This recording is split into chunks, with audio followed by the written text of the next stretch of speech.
and to reiterate on learning the customs and what the do's and don'ts while I was there. Like I said, I didn't have any problems. I did get sick though. I didn't drink the water. That's one fact that I've known about traveling for a long time, especially out of the country. Never drink the water. Never drink the water. I don't even drink the water in my own city.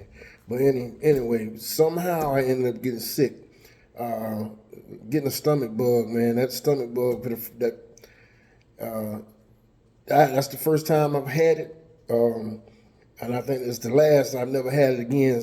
On my trips after that. I'm going to Africa. I'm actually going to Africa. I'm going to Kenya, Nairobi, in a couple of months. I've already been to Ghana, but yeah, I don't know what it was. I drank bottled water the whole time I was in San Domingo. Um, Rinsing out my toothbrush. Maybe I don't know. Maybe it was the food. Maybe I don't know. Maybe it was the ice. But the resort I stayed in was, man. It was great, man. The ladies, the waitresses, they took good care of me. You know what I'm saying? Every time I came to dinner, they had my El Presidente for me. You know what I'm saying? They had my bottled water for me, my special table, the table that I liked at the resort. You know what I'm saying? I said that, every time I was there. You know what I mean? But yeah, it was a great time, man. You know what I'm saying? And, like I said, as the first time traveler out of the country, you know, I, you know, I wasn't nervous at all. You know what I'm saying? I wasn't nervous. I used to be a long distance trucker, so what I did was I do a lot of virtual tours of different places I was interested in.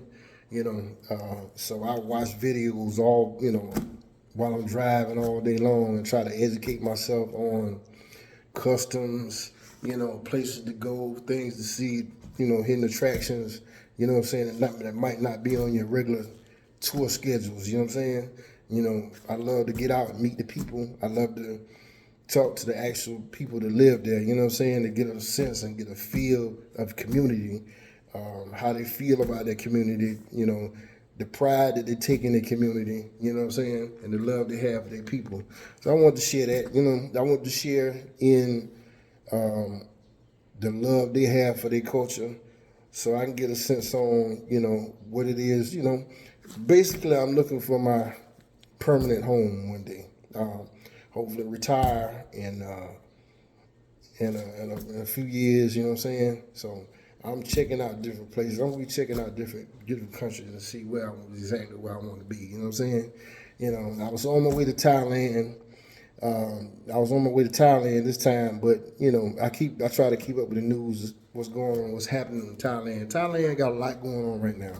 You know what I'm saying? I follow several YouTubers, man, that I kind of look up to, man, that they've been living in Thailand for a long time, right? You know what I'm saying? So I learned a lot of the ins and outs of being in Thailand, a lot of the customs of Thailand through them. You know what I'm saying? Which I'm not gonna mention the channels right now. I will later on. I don't want to seem like I'm pushy because I'm a new YouTuber. So I'm gonna continue to follow these guys and continue to educate myself. Right now, I'm educating myself on Africa. Africa is in my sights. Africa is in my sights as far as visiting and as far as potential home for the future. So I've already been to Ghana. Went to Ghana, 2024 for my birthday. I spent 2 weeks in Accra. I met a bunch of people from the time that I landed, from the time the plane landed, I fell in love. You know what I'm saying? I fell in love. I felt like I was home. I was in a place I never knew, but it felt like home. I felt comfortable. I felt more comfortable, actually, than I felt in the Dominican Republic. You know, um, Everybody, once I got off the plane in Accra, everybody looked like me. Everybody, I felt like I was actually home. You know what I'm saying? Once the people found out that I wasn't just a tourist. Once the people found out that I had a love for the continent, how I felt about Africa, you know, they opened right up, man. They treated me like family. They took me under their wing. Of course, they want a little, want a little change or whatever. You know what I'm saying? They want a little, a little bread, but that can be, that's, I don't sweat that. That's to be expected. You know what I'm saying? We come from a more profitable country. You know what I'm saying? They got a ways to go as far as the economy, but they're coming. Africa is gonna be unstoppable after a while. You know what I'm saying? Not to mention, what's going on in Burkina Faso. Wonderful things I'm hearing coming up out of there, but that conversation is gonna be for the future. I'll save those conversations for another time on the channel. So I got some real in-depth, interesting conversation to have about the continent of Africa. You know what I'm saying? As far as the potential that I see and the growth that I see in the continent. You know what I'm saying? So we're gonna get to that. I got a lot of stuff in play. I got a lot of stuff planned. We're gonna definitely get to that. But like I said, I got a upcoming trip in a couple of months. I'm going to Nairobi.